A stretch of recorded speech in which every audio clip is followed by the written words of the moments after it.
When I was 15, I didn't talk for 150 days.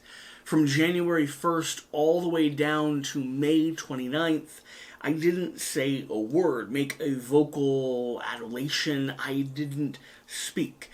People have wondered how this was possible, and it wasn't with quite a bit of stress and tribulation on my parents, friends, family, grandparents' part.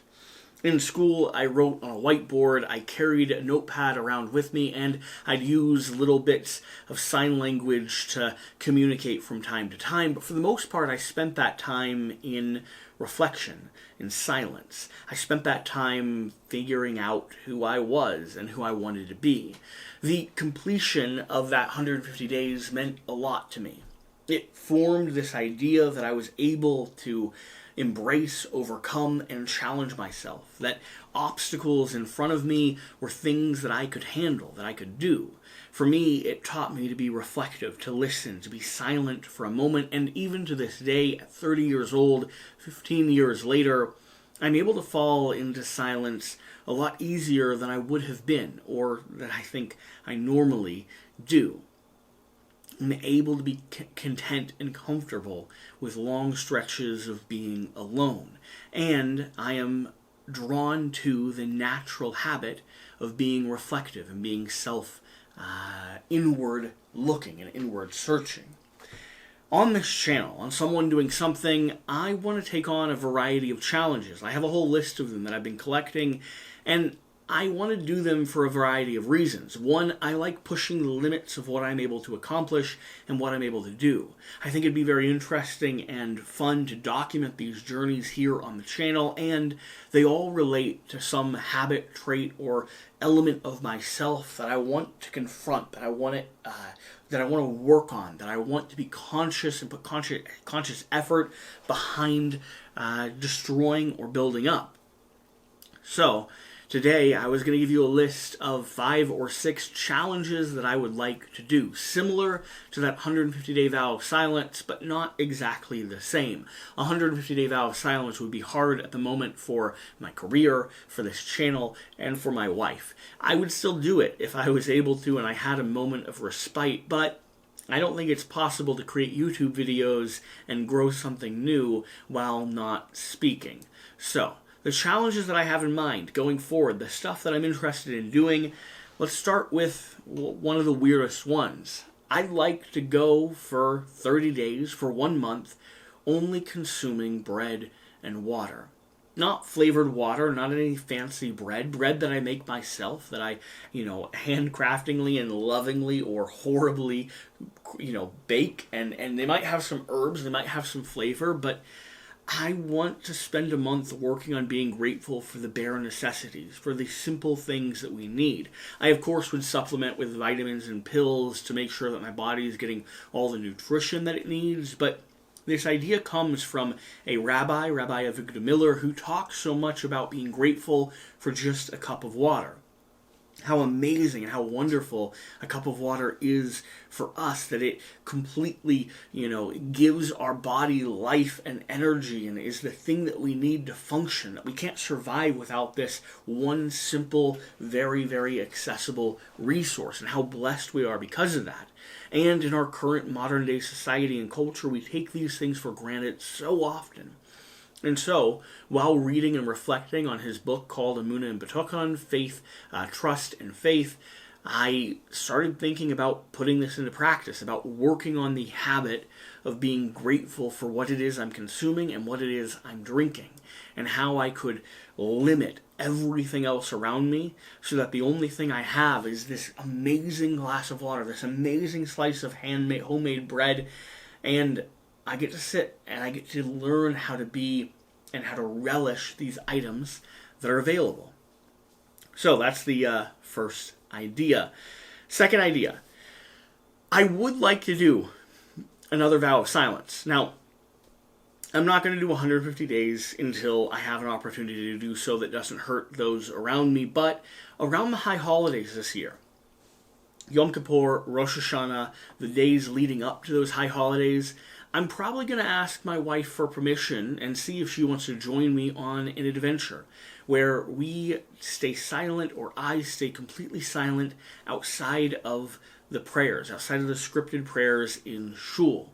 It's one of these things I've been thinking about, and around those days of reflection, of personal development, of inward searching, of yearning and admitting our faults to God, I think it would be very powerful. And I've heard of other rabbis in the past going through a process where they don't say anything, they don't taint their tongue, they try to protect their mind and their body and their soul from being distracted from what those days are all about. And I think it's something that I'd be equipped to do and that I'd find a lot of value in doing, a transformation or an adaptation of those original 150 days of silence that I did.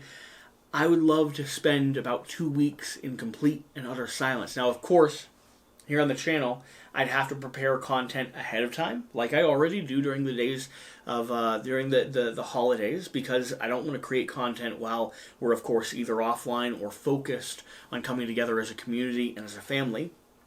But not only that, during those days, I could write, reflect, and journal, and film. I don't need to be speaking in all the footage that I take, and I could do voiceover to talk about the experience. It would be a very interesting way for me to document my journey in silence.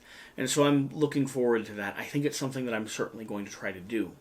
Another goal that I have when it comes to physical health and exercise is to set a week or a month where I do 10 miles every day. That could be walking, that could be jogging, running, whatever it is I need to do to get those steps in or get that journey in. But I want to do it. I could be opening up a book and listening to an audiobook while I walk around, or I could be doing one of my apps and jogging and pushing myself to get it done as quickly as possible, going to the gym on rainy days and covering on a treadmill, but setting that parameter where for 30 days I guarantee I will do 10 miles a day in whatever shape, form, or way that I am able to do so.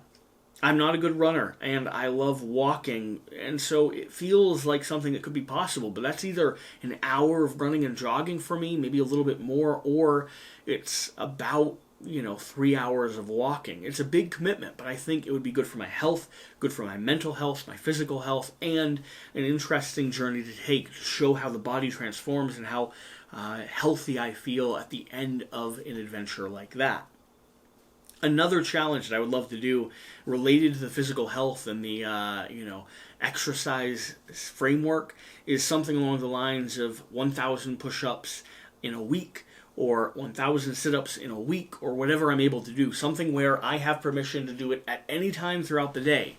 I just have to get it done. Meaning, if I'm doing 5 push-ups every 30 minutes constantly, I might be able to cover the ground. I'm not exactly sure how the math works out, but something along those lines where I push the utter limit of what I'm able to accomplish, but I do so in a way that might not be as taxing as trying to, sit down and work out for an hour straight. Again, it's an abstract thought. It still needs to be formulated. I need to figure out exactly how much I think I could do and then go a little bit beyond that. But the idea of pushing myself mentally, physically, spiritually in ways that improve my body and my mind. With the bread and water, I'm trying to become grateful. I'm trying to push my spirit and my body to connect with God in a unique way. In silence, I'm trying to focus my mind, work and reflect and develop myself, work on my mental health, work on my personal, attributes of peace and of silence. With the physical exercise, I'm trying to work and strengthen my body in its physical form, and also be grateful for this amazing life that I've been given. Right? Work on becoming healthier, because the healthier I am physically, the healthier my mind, body, and soul will also be. Some other tasks or challenges that I would like to do. One is called the hardest fast in the world. It's a Jewish concept, or at least I heard it from a rabbi originally, and it doesn't actually have to do with fasting much at all. It's called the gratitude fast, where you get a plate of food and the first thing you do is you separate one bite. Not a lot, you don't want to be wasteful, but you separate one bite that looks delicious, and you push it off to the side of your plate, and you don't eat it. You recognize that everything you've been given has been given from Hashem, from God, and you become grateful for. And so every time you eat your meal, every time you're consuming, you're consciously putting aside a piece to the side, and you're saying, that piece is not for me. That piece is in recognition of the gift that I've been given, the food that I've been given. And I'll tell you, because I've done this for a few meals and I've eaten just to test and see, not eating that last bite, that perfect finished piece, the piece that looked the best to you, not eating that is really difficult. It is, I would say, one of the hardest fasts in the world. And so I wanted to have a moment where I go through and I do this fast of gratitude as a way to, again, reflect and grow and center myself and be grateful for everything I have that's around me. So those are some of the ideas, some of the challenges that I'm interested in doing and accomplishing. Let me know what you think, and if you're interested in seeing any specific challenge, whether they're ones that I've listed or other ones that you've seen other creators do. I'm not going to be a beard meets food eating a giant, 50-ounce steak, and I'm likely not going to have the ability to cross the continental America with a penny or count to 100,000 like Mr. Beast did. But I'm open to any ideas that you have, and if it seems to fit in the framework of what this channel is all about, personal development, mental health, and spiritual connection, I would love to hear your ideas and certainly consider taking on challenges that you present. Thank you for being here. Thank you for watching. Remember, if you're someone, you're worth doing something for. We'll see you later.